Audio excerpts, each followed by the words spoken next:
ఢిల్లీలో Telangana CM busy. కేంద్ర మంత్రులు రాజ్నాథ్, ఖట్టర్తో రేవంత్ భేటీ.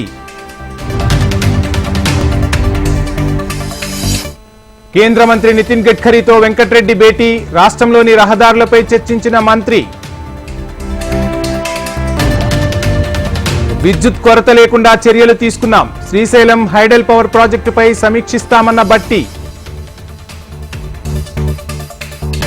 జీవన్ రెడ్డిని బుజ్జగించేందుకు ప్రయత్నించిన శ్రీధర్ బాబు.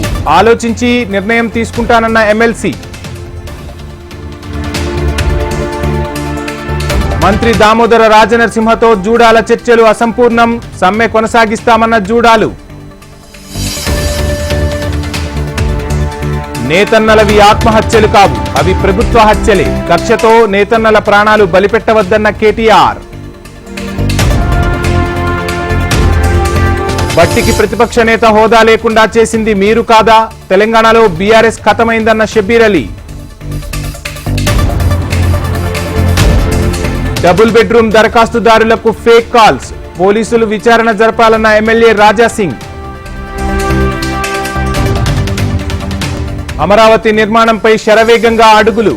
కన్స్ట్రక్షన్ కంపెనీల ప్రతినిధులతో సీఎం చంద్రబాబు భేటీ. 5 హామీలకు ఆంధ్రప్రదేశ్ కేబినెట్ ఆమోదం. జూలై 1 నుంచే పెంచిన పెన్షన్. పవన్ కళ్యాణ్ తో తెలుగు సినీ నిర్మాతల సమావేశం. చిత్ర పరిశ్రమ సమస్యలు, సినీ రంగ అభివృద్ధిపై సుదీర్ఘ చర్చ. గత సర్కార్ 5 ఏళ్లలో ఒక్క టీచర్ పోస్టు భర్తీ చేయలేదు. నాణ్యమైన విద్యను అందించాలని సీఎం ఆదేశించారన్న పార్థసారథి. అన్నా క్యాంటీన్లను పునఃప్రారంభిస్తాం. రాజధానిపై అధికారులతో చర్చిస్తామన్న మంత్రి నారాయణ.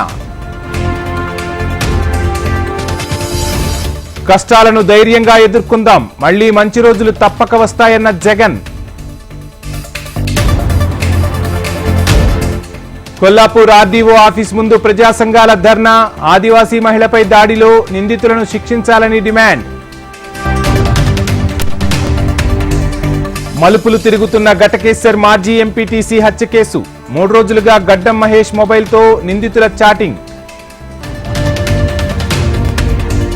శ్రీశైలం వెళ్లే భక్తులకు కొత్త రూల్. ప్లాస్టిక్ వినియోగిస్తే 1000 రూపాయల ఫైన్. బెల్లంపల్లి మండలంలో ప్రాణాపాయం నుంచి బయటపడ్డ పాము. గాయపడ్డ పాముకు చికిత్స చేసి కాపాడిన పశు వైద్యుడు. వికసిత్ భారత్ లక్ష్యాన్ని చేరుకుంటాం. ప్రజలు తమ విధానాలను విశ్వసించారన్న ప్రధాని.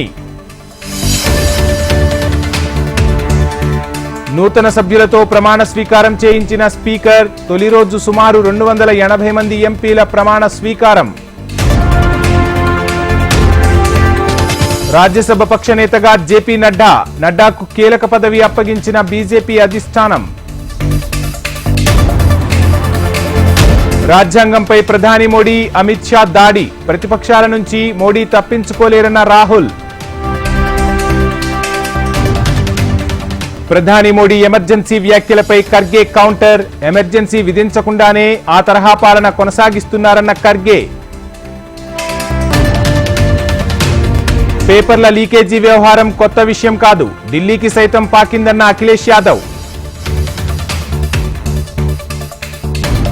ఢిల్లీ నీటి వాటా కోసం మంత్రి అతిషి నిరాహార దీక్ష. మంత్రి ఆరోగ్యం క్షీణిస్తోందన్న వైద్య బృందం.